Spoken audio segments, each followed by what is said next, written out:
Nadie imaginó que el corazón espiritual del cristianismo sería escenario de un terremoto moral.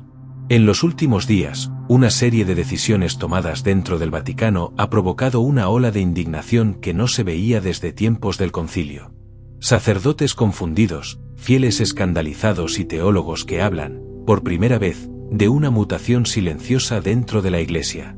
Lo que parecía una simple medida administrativa, se ha convertido en un símbolo de ruptura. Y lo más inquietante, podría marcar el comienzo de una nueva era para la Iglesia católica. En Roma, donde cada piedra respira historia y devoción, algo ha cambiado. Una decisión reciente del Vaticano ha abierto una grieta profunda entre los fieles y sus pastores. Se trata de una medida presentada como un gesto de apertura, pero que para muchos representa una rendición cultural y espiritual. El hecho ocurrió dentro de uno de los lugares más simbólicos del catolicismo, un recinto que, durante siglos, fue considerado territorio exclusivamente sagrado, hasta ahora. Las imágenes difundidas por medios italianos muestran un grupo de representantes de otra fe realizando oraciones dentro de un espacio reservado históricamente al culto cristiano. Un gesto que, según los voceros del Vaticano, busca promover el diálogo y la fraternidad universal. Antes de continuar, te invito a suscribirte a nuestro canal y activar la campanita. Aquí analizamos, sin miedo y con respeto, lo que otros medios prefieren callar. Tu apoyo nos permite seguir revelando lo que está ocurriendo dentro de los muros del Vaticano, pero para miles de católicos, fue una señal de alarma. Todo comenzó con un anuncio discreto. Tan discreto que apenas unas líneas en el boletín oficial del Vaticano bastaron para encender una tormenta mundial. El comunicado, firmado por el viceprefecto de la Biblioteca Apostólica Vaticana, informaba sobre la apertura de una sala de oración y meditación destinada, según decía el texto, a todos los estudiosos, sin distinción de credo o tradición espiritual. Ninguna frase parecía, en principio, alarmante. Pero en Roma, donde los símbolos pesan más que las palabras, nada es realmente inocente. Durante siglos, la Biblioteca Apostólica Vaticana ha sido mucho más que un archivo de conocimiento. Fundada en 1475 por el Papa Sixto IV, este santuario del saber custodia manuscritos que cuentan 2000 años de historia cristiana. Los primeros evangelios copiados a mano, tratados teológicos del medioevo, mapas del mundo dibujados por monjes y códices que sobrevivieron al fuego y a las guerras. Es, literalmente, el corazón intelectual del catolicismo. Un lugar donde la fe y el pensamiento se entrelazan como una sola voz. Y sin embargo, ese mismo lugar fue elegido para un gesto que muchos describen como una ruptura simbólica. En una ceremonia privada, a puertas cerradas, se habilitó un espacio dentro del recinto de la biblioteca. En el suelo, una alfombra cuidadosamente orientada hacia la Meca, sobre las paredes, inscripciones en varios idiomas que invitan al diálogo entre las religiones. Los presentes fueron pocos, un grupo reducido de académicos, representantes de instituciones interreligiosas y funcionarios del Vaticano. Pero las imágenes filtradas pocos días después dejaron al mundo sin aliento. Por primera vez en la historia moderna, una oración no cristiana se elevaba dentro de los muros del Vaticano. Las reacciones no tardaron en llegar. Algunos medios internacionales lo presentaron como un paso valiente hacia la fraternidad universal. Sin embargo, entre los fieles católicos, el impacto fue muy diferente. En foros religiosos y redes sociales comenzaron a circular mensajes de desconcierto, de indignación, incluso de dolor. Para muchos, aquel gesto era una herida al alma de la Iglesia. Uno de los comentarios más compartidos en redes decía: si en la casa de Pedro ya no se reza solo a Cristo, ¿a quién seguimos los creyentes? La polémica creció aún más cuando un periodista del diario El Mensajero logró entrevistar al viceprefecto responsable del anuncio. Sus palabras fueron, cuanto menos, desconcertantes. La Biblioteca Vaticana, dijo, es la institución más secular del Estado Pontificio. Aquí no se adora, se estudia. Y el estudio pertenece a toda la humanidad. Esa declaración fue suficiente para que la chispa se transformara en incendio.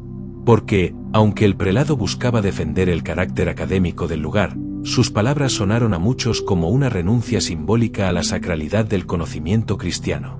Durante días, Las imágenes del recinto circularon por todos los canales. Se veía una pequeña sala de tonos claros, iluminada por una luz tenue que entraba desde un ventanal gótico. Sobre el suelo, la alfombra, roja, con bordes dorados, marcaba la dirección exacta hacia el oriente. No había crucifijos, ni iconos, ni símbolos visibles del cristianismo. Solo una placa metálica en el ingreso decía: espacio de oración interreligiosa. Todos son bienvenidos. Para muchos fieles, esa frase fue el verdadero escándalo. Porque si todo es bienvenido, entonces nada es sagrado. El universalismo absoluto, dicen los críticos, puede convertirse en una forma silenciosa de borrar las raíces. Y dentro del Vaticano, donde cada piedra ha sido consagrada por siglos de fe, ese detalle adquiere un peso espiritual inmenso. Teólogos de distintas partes del mundo comenzaron a pronunciarse. El profesor Giovanni Sormani, experto en patrística, afirmó en una entrevista con la Croce Quotidiana: el Vaticano siempre ha promovido el diálogo, sí, pero el diálogo tiene límites. El corazón de la Iglesia no puede transformarse en un laboratorio de neutralidad religiosa. Cristo no es una hipótesis de estudio, es la verdad misma. Otros, en cambio, defendieron la decisión como una señal de madurez espiritual. El padre Alessandro Martelli, asesor del Pontificio Consejo para el Diálogo Interreligioso, declaró: el Papa desea un mundo en el que nadie sea excluido de la búsqueda de Dios. Este espacio simboliza que la fe no divide, sino que une. Dos visiones, dos maneras opuestas de entender el alma de la Iglesia. Y entre ambas, un pueblo creyente que observa, confundido, como las certezas de siglos parecen tambalearse. Los analistas más prudentes advierten que el gesto no fue improvisado. Según fuentes internas, la idea llevaba meses en estudio y contaba con la aprobación de varios departamentos de la Santa Sede. El proyecto nació, aparentemente, como parte de un programa cultural destinado a fomentar la convivencia entre religiones abrahámicas. Pero lo que se presentó como un gesto académico se convirtió, en cuestión de horas, en un terremoto espiritual. Lo cierto es que este hecho marca un antes y un después. Nunca antes el Vaticano había concedido un espacio físico permanente para la oración de credos no cristianos dentro de sus muros. Los templos, las basílicas y las capillas vaticanas fueron, desde su origen, expresión visible de la fe en Cristo. Y aunque se han celebrado encuentros interreligiosos, siempre se habían realizado fuera de los espacios sagrados, o en contextos estrictamente diplomáticos. Esta vez fue diferente. Esta vez, el cambio ocurrió en el corazón mismo del conocimiento católico. Y así, Roma volvió a dividirse. De un lado, quienes aplauden el gesto como una evolución necesaria de la fe en tiempos modernos. Del otro, quienes lo ven como el síntoma de una pérdida irreversible. Unos hablan de apertura, otros de rendición. Y en medio de ese fuego cruzado, el silencio del Papa, prudente, calculado o quizás reflexivo, se convierte en el gran misterio de esta historia. Este fue el comienzo. Un detalle aparentemente menor, una alfombra colocada en el lugar más erudito del cristianismo, que hoy se ha convertido en símbolo de algo mucho más grande. La batalla silenciosa por el alma de la Iglesia. Las primeras reacciones fueron tibias. Una nota oficial, publicada en la web de la Santa Sede, afirmaba que todo se trataba de una iniciativa cultural dentro del marco del diálogo interreligioso. El comunicado no duraba más de 3 párrafos y buscaba cerrar el tema antes de que creciera. Pero lo que nadie en el Vaticano esperaba era que el fuego ya se había encendido, y no había manera de apagarlo. En cuestión de horas, los principales diarios italianos comenzaron a reproducir las imágenes de la sala recién inaugurada. El Corriere della Sera tituló: un espacio para todos los credos en el corazón del Vaticano. Mientras que el Il Giornale fue mucho más directo. Apertura o rendición. El Vaticano se arrodilla ante la corrección política. Las portadas, las tertulias televisivas, las columnas de opinión, todos hablaban del mismo tema. Y lo que había empezado como un anuncio administrativo se transformó en una crisis de identidad global para la Iglesia Católica. En la plaza de San Pedro, los peregrinos comentaban el suceso con incredulidad. Algunos se acercaban a los micrófonos de las cadenas de noticias y decían frases que se repetirían en todo el mundo católico. La casa de Pedro es para Cristo, no para todos los dioses. El diálogo está bien, pero sin olvidar quiénes somos. La indignación fue tal que, en apenas 48 horas, el Vaticano se vio obligado a organizar una conferencia de prensa improvisada. Allí compareció el mismo viceprefecto de la Biblioteca Apostólica, acompañado de un portavoz de la Secretaría de Estado. Su intención era calmar las aguas, pero sus palabras solo echaron gasolina al fuego. La Biblioteca Vaticana, explicó con serenidad, es ante todo una institución académica. Nuestro deber es acoger a quienes buscan conocimiento, sin importar su fe o su procedencia. El conocimiento, antes que religioso, es humano. A su lado, el portavoz añadió: la Santa Sede no ha consagrado ese espacio. No se trata de un templo, sino de una zona de reflexión compartida. No debe verse como un acto litúrgico, sino como una oportunidad de encuentro. Pero los periodistas no quedaron satisfechos. Uno de ellos, del diario La República, lanzó una pregunta que resonó en toda la sala. ¿Entonces dentro del Vaticano ya se puede orar a otros dioses? El viceprefecto, visiblemente incómodo, respondió: preferimos no hablar de otros dioses. Hablamos de distintas formas de expresar la misma búsqueda de lo divino. Ese fue el momento exacto en que el escándalo dejó de ser un malentendido y se convirtió en una crisis teológica. Porque para los católicos no existen muchas formas de lo divino. Existe Cristo, y solo Cristo. A las pocas horas, los medios internacionales tomaron la noticia. Desde Nueva York hasta Buenos Aires, desde Manila hasta Varsovia, los titulares se repetían con el mismo tono. El Vaticano permite la oración de otras religiones dentro de sus muros. Algunos lo celebraban como un gesto histórico de inclusión. Otros lo denunciaban como el inicio del relativismo espiritual dentro del catolicismo. El canal francés Le Monde Catholique transmitió una mesa de debate donde un teólogo resumió el sentimiento de muchos fieles. El diálogo es importante, sí, pero el altar de Cristo no puede compartirse. Si se borran las fronteras sagradas, ya no habrá iglesia, sino una federación de religiones sin rostro.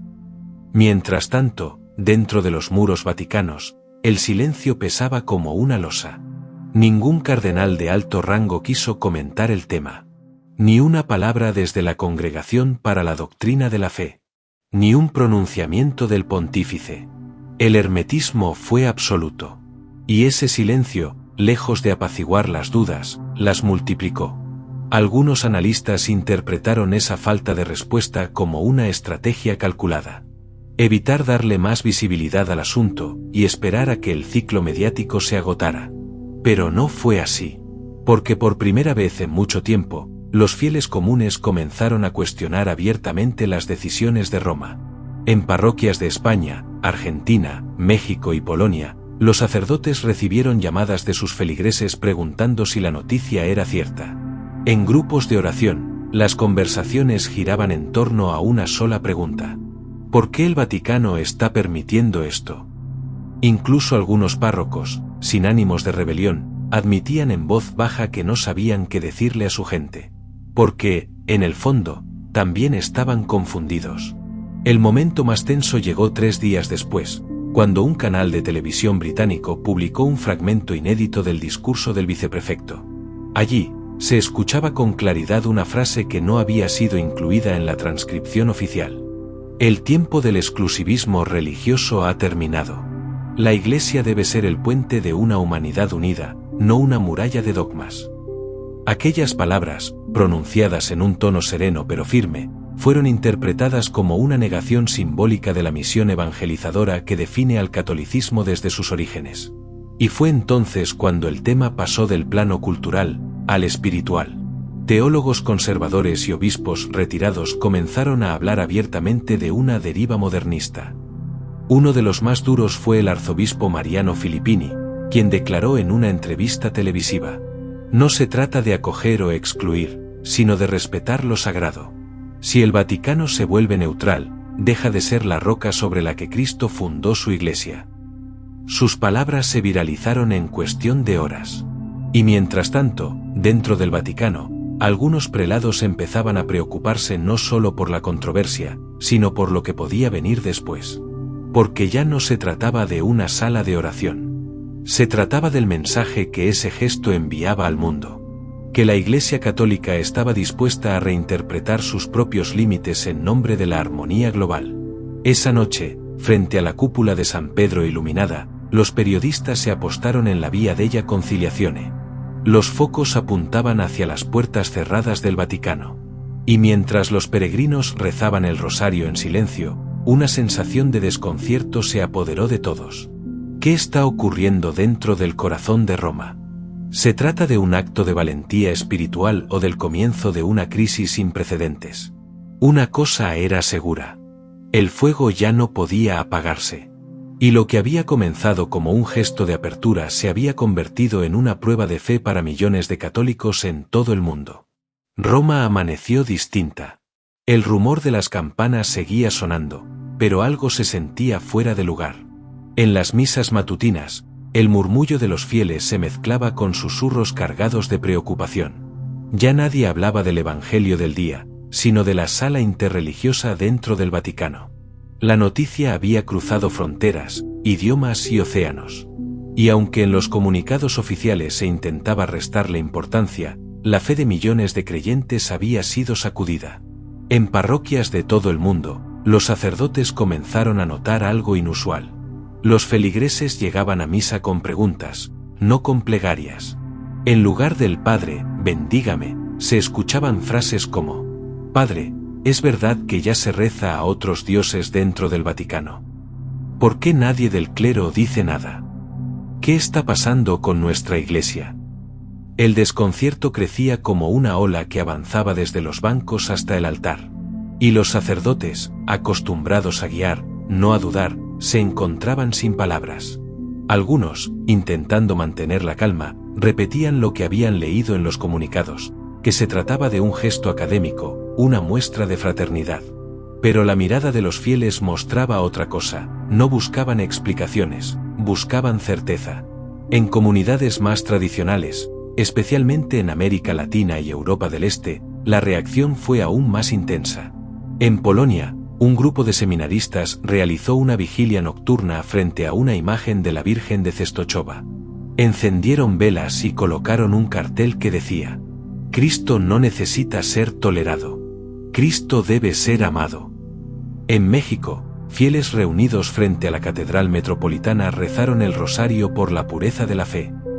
Mientras tanto, en Argentina, circulaba una carta abierta firmada por teólogos laicos que advertían: una iglesia que teme afirmar su identidad termina por perderla. Las redes sociales se inundaron de mensajes de indignación. Hashtags como #oramos por Roma y #la fe no se negocia se volvieron tendencia global. Miles de católicos, muchos de ellos jóvenes, pedían una palabra clara del Vaticano. Pero esa palabra nunca llegó. Dentro de los muros del Estado Pontificio, el ambiente era espeso. El eco de los pasos en los pasillos de mármol parecía más denso que de costumbre. En los cafés cercanos a la plaza de San Pedro, algunos funcionarios vaticanos evitaban hablar del tema en público. Otros lo hacían en voz baja, mirando a ambos lados, como si se tratara de un secreto de Estado. Un monseñor retirado, que pidió mantener el anonimato, declaró a un medio italiano: hay miedo. Miedo a contradecir la nueva línea. Pero también hay tristeza. Muchos sentimos que algo profundo se está diluyendo. El comentario se viralizó rápidamente. Y aunque nadie sabía quién lo había dicho, todos comprendieron lo que significaba. El silencio no era solo prudencia, era impotencia. Los cardenales más influyentes, aquellos que durante años habían sido la voz moral del catolicismo, permanecieron en completo mutismo. Ninguno ofreció declaraciones. Ni una palabra en público, ni una nota en privado. Ese silencio, tan pesado como el mármol de las basílicas, fue interpretado como una señal de fractura interna. Algunos observadores recordaron las palabras del cardenal Sara, años atrás: cuando la Iglesia deja de hablar con la voz de Cristo, el mundo deja de escucharla. Y ahora, Esa profecía parecía cumplirse. Pero no todos callaron. En un pequeño canal de YouTube católico de España, el sacerdote Padre Ignacio Beltrán subió un vídeo que se volvió viral en menos de 24 horas. Con voz firme y mirada dolida, dijo: «Hermanos, el problema no es abrir una sala de oración. El problema es que se ha abierto dentro del corazón del Vaticano, donde mora la presencia viva de la tradición católica. Cuando el símbolo sagrado se relativiza, la fe del pueblo se resquebraja». Su mensaje recorrió el mundo. Miles de comentarios lo apoyaron, y otros lo criticaron por fomentar división. Pero lo que antes eran voces aisladas comenzó a convertirse en un movimiento silencioso de resistencia espiritual. Mientras tanto, los medios continuaban presionando. Cada día que pasaba sin una respuesta del Papa o de la Curia, aumentaba la sospecha de que la decisión formaba parte de una estrategia más grande. Algunos periodistas comenzaron a hablar de una reforma invisible dentro del Vaticano, una corriente de pensamiento que buscaba reinterpretar la fe en clave globalista. Otros hablaban de una mutación pastoral, una iglesia que ya no quiere convertir, sino convivir. Y en medio de esas interpretaciones, la confusión crecía. Un reportero de la Croix resumió el sentimiento general en una frase: «El problema no es el diálogo. El problema es que el diálogo parece haber reemplazado a la doctrina». Por las noches, las luces del Vaticano seguían encendidas más allá de la medianoche. Dentro de los palacios apostólicos, se discutía cómo responder a la crisis sin parecer intolerantes. Pero cada nueva explicación, cada matiz, cada intento de justificación, terminaba empeorando las cosas. Porque el pueblo no pedía diplomacia. Pedía una sola palabra, clara y firme: verdad. Un anciano sacerdote, en una homilía improvisada en Nápoles, lo dijo sin rodeos: «El silencio de los cardenales duele más que las palabras de los enemigos de la Iglesia. Porque el pueblo necesita pastores que hablen, no funcionarios que callen». Y esa frase, pronunciada en una pequeña parroquia italiana, fue repetida por millones de creyentes alrededor del mundo. Mientras tanto, en las redes oficiales del Vaticano, reinaba un silencio sepulcral. Ni una mención, ni una aclaración, ni una palabra sobre la tormenta. El tema simplemente desapareció. Pero el pueblo no olvidó. Porque la fe puede resistir el tiempo, las guerras y la persecución. Pero lo que no puede resistir es la confusión. Y esa confusión, nacida de una alfombra y una frase imprudente, ya estaba transformándose en algo mucho más grande. Una crisis moral que amenazaba con dividir a la Iglesia desde adentro detrás de cada gesto público del Vaticano. Hay un cálculo. Un movimiento de ajedrez cuidadosamente pensado. Y lo que muchos creyentes veían como un acto de traición espiritual. Otros, dentro de los muros apostólicos, lo consideraban una jugada diplomática sin precedentes. Todo comenzó meses antes del escándalo. Un grupo de asesores internacionales había propuesto una iniciativa llamada Alianza por la Fraternidad Global. El objetivo oficial era noble: crear puentes entre religiones para enfrentar juntos los desafíos del mundo moderno: pobreza, cambio climático, guerras. Pero en los documentos internos, que pocos llegaron a leer, se escondía una idea más audaz: redefinir el papel espiritual del Vaticano en un contexto interreligioso universal. En otras palabras, transformar la Iglesia Católica de guardiana de la verdad a mediadora del consenso. La idea había nacido fuera del Vaticano. Según fuentes cercanas a la Secretaría de Estado, los primeros borradores del proyecto fueron elaborados en una mesa de trabajo conjunta con representantes de Naciones Unidas y una influyente fundación europea. Uno de los asesores laicos más cercanos al Papa lo resumió así: «El futuro no es de las religiones separadas, sino de una única conciencia global. Roma puede liderarla, si sabe adaptarse». Esa frase, registrada en un correo interno filtrado por un periodista italiano, encendió las alarmas de los sectores más conservadores. Porque por primera vez, la misión evangelizadora parecía sustituirse por una misión diplomática. Dentro del Vaticano, el proyecto encontró apoyo entre algunos cardenales jóvenes, cercanos al ala reformista. Ellos veían en esta nueva apertura una forma de rejuvenecer la imagen de la Iglesia ante las generaciones modernas. Pero los cardenales de la vieja guardia, los guardianes de la tradición, lo consideraban una claudicación doctrinal. Las discusiones fueron intensas.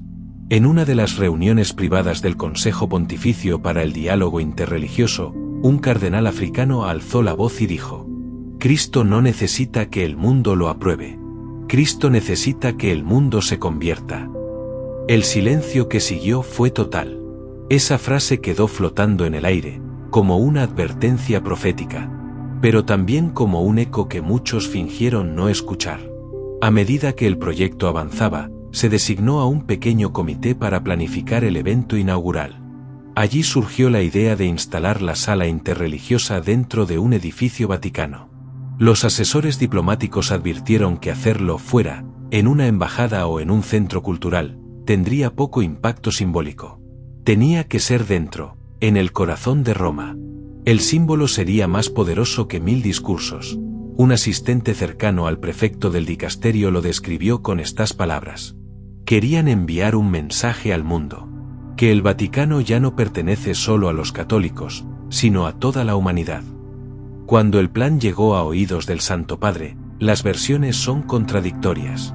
Algunos aseguran que lo aprobó personalmente, aunque con condiciones.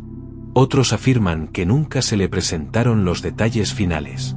Y un tercer grupo sostiene que el Papa fue persuadido por su círculo más progresista, bajo el argumento de que sería una oportunidad histórica para la paz global. Pero sea como fuere, la decisión se firmó. Y con esa firma, se selló también el inicio de una de las mayores crisis internas de los últimos tiempos. Los medios internacionales, especialmente aquellos cercanos a organizaciones globalistas, celebraron la noticia como un acto de valentía espiritual. Titulares como Roma abre sus puertas a todas las creencias y el Papa del Diálogo inundaron las portadas. Pero dentro del Vaticano, la reacción fue muy distinta. Monjas, teólogos y prelados comenzaron a expresar su desconcierto en privado.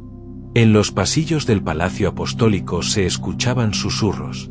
¿Hasta dónde llega la diplomacia antes de que empiece la apostasía? ¿Se puede abrir el alma de la Iglesia sin perder su corazón? Y aunque oficialmente todo se presentaba como un gesto de unidad, el trasfondo real era político. La sala interreligiosa era, en realidad, el primer paso de un plan mucho mayor. La creación de un Consejo Global de Religiones auspiciado por la ONU, con sede permanente en Roma y financiamiento internacional. Uno de los documentos filtrados, titulado Horizonte 2030, La fe y la humanidad, planteaba que los líderes religiosos debían adaptar sus dogmas a un lenguaje común de coexistencia global. En otras palabras, menos evangelización, más diplomacia, menos credo, más consenso.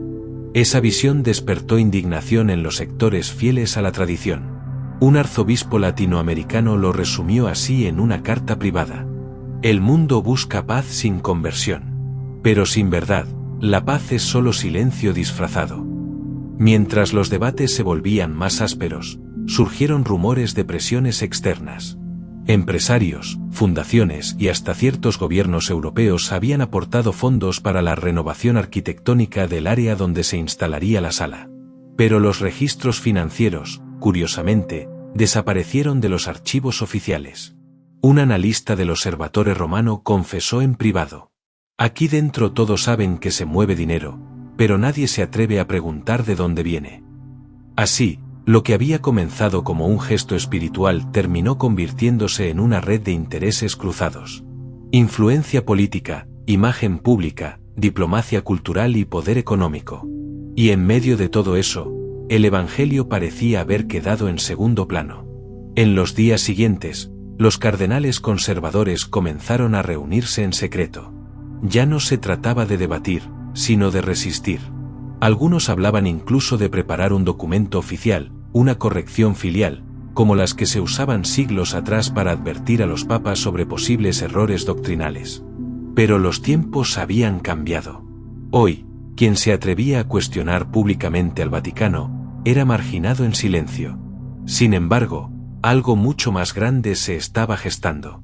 Entre las sombras, un grupo de prelados y laicos influyentes comenzó a investigar el origen exacto del proyecto. Su objetivo no era detenerlo, sino exponerlo. Y lo que descubrirían en los siguientes meses iba a poner en jaque no solo al Vaticano, sino a los poderes que lo rodeaban. Porque a veces, los enemigos de la fe no están fuera, sino dentro, vestidos con la apariencia del bien. La noche había caído sobre Roma. Las campanas del Vaticano marcaban las 9, y el aire húmedo del Tíber se colaba por los muros del Palacio Apostólico. Todo parecía tranquilo, pero bajo esa calma se gestaba una tormenta. Una que, una vez desatada, haría temblar los cimientos de la Santa Sede. Durante semanas, un pequeño grupo de prelados había estado reuniéndose en secreto. Se hacían llamar custodios de la verdad, y entre ellos había teólogos, archiveros y un monseñor que había servido como secretario personal de un cardenal fallecido. Su misión era clara: descubrir quién estaba realmente detrás del proyecto de apertura interreligiosa, y cuál era el verdadero propósito que el Vaticano jamás había reconocido públicamente. Una noche, uno de ellos, el padre Lorenzo Caprini, logró acceder a un archivo cerrado al público. El Archivum Secretum Apostolicum Vaticanum. Entre miles de documentos, halló una carpeta sellada con un título en latín: Projectus Lux Mundi, Proyecto Luz del Mundo. El sello papal estaba estampado con cera roja, y sobre él, una inscripción escrita a mano: Ad usum internum tantum, solo para uso interno. Caprini, temblando, rompió el sello. Lo que encontró dentro no era un simple informe. Eran copias de correspondencia entre funcionarios del Vaticano y altos representantes de organizaciones internacionales, incluyendo a figuras políticas y fundaciones de renombre mundial. Fechas, reuniones, transferencias, todo cuidadosamente documentado. En una de las cartas, firmada por un influyente cardenal de la Curia, se leía: el futuro espiritual del mundo debe trascender la figura de Cristo para convertirse en una fe unificada, sin dogmas, sin divisiones. Esa frase bastó para helarle la sangre. Era la prueba irrefutable de que la nueva apertura no era fruto de inspiración divina, sino de una agenda planificada. Los documentos hablaban de una estrategia a largo plazo. Primero, modificar el lenguaje de los discursos oficiales, sustituyendo los términos religiosos por otros universales. Después, crear espacios simbólicos compartidos, como la famosa sala de oración interreligiosa. Y finalmente, impulsar una nueva doctrina social global, donde la salvación fuera reemplazada por la sostenibilidad, y la fe por la coexistencia. Era el nacimiento de una religión sin cruz, sin sacrificio, sin redención. Una espiritualidad amable, aceptable y vacía. Caprini llevó el dossier a sus compañeros. Aquella noche, reunidos en la penumbra de una vieja biblioteca, comprendieron que tenían en sus manos algo que podía cambiarlo todo. Pero también sabían que difundirlo podría costarles la carrera, o incluso algo peor. El monseñor Gianni Muratori, el más anciano del grupo, habló con voz grave. El enemigo ya no busca destruir a la Iglesia desde fuera. Ahora quiere habitarla desde dentro. Si callamos, el silencio será nuestra complicidad. Tras un breve momento de oración, decidieron actuar. Uno de ellos contactó discretamente a un periodista italiano, conocido por sus investigaciones sobre corrupción eclesiástica. El dossier fue entregado en una simple carpeta marrón, sin nombres ni sellos. Días después, el escándalo estalló. Titulares en todo el mundo hablaban del dossier secreto del Vaticano, y las preguntas no tardaron en llegar. ¿Quién escribió esas cartas? ¿Hasta qué punto estaba implicado el Santo Padre? ¿Era todo parte de un plan global o una serie de malas decisiones encadenadas? El Vaticano, sorprendido por la filtración, negó oficialmente cualquier irregularidad. Pero el daño ya estaba hecho. Los fieles estaban divididos. Algunos veían en el Papa un mártir del cambio, un hombre que intentaba modernizar la fe ante un mundo hostil. Otros, en cambio, lo consideraban el símbolo de una rendición espiritual sin precedentes. En medio del caos, el padre Caprini desapareció. Su última aparición fue registrada por las cámaras del Vaticano una madrugada, saliendo por la puerta de Santa Ana. Después de eso, nadie volvió a verlo. Semanas después, el Papa convocó un consistorio extraordinario. Ante cardenales, obispos y medios de todo el mundo, Habló por más de 1 hora. No negó los hechos. No los confirmó. Pero dejó una frase que aún hoy resuena en las mentes de millones de católicos. Tal vez, en el intento de abrazar a todos, hemos olvidado abrazar primero a Cristo. Un silencio sepulcral invadió la Basílica de San Pedro. Algunos lloraban. Otros rezaban. Y desde ese día, el Vaticano jamás volvió a ser el mismo. La sala interreligiosa continúa existiendo. El proyecto Luz del Mundo sigue oficialmente suspendido, pero muchos creen que solo espera el momento adecuado para renacer. Mientras tanto, los fieles del mundo viven divididos entre la esperanza y la sospecha. Porque tal vez, como dijo el padre Muratori antes de morir, el fin de la Iglesia no vendrá del odio del mundo, sino del amor mal entendido dentro de ella. Cara rezando, si llegaste hasta aquí, gracias por quedarte hasta el final. Este relato no busca atacar la fe, sino recordar su esencia. La verdad no se negocia, se defiende. Chincheta, suscríbete para seguir descubriendo los misterios, las contradicciones y las verdades ocultas que están transformando el mundo religioso actual. Porque lo que viene a continuación podría cambiarlo todo.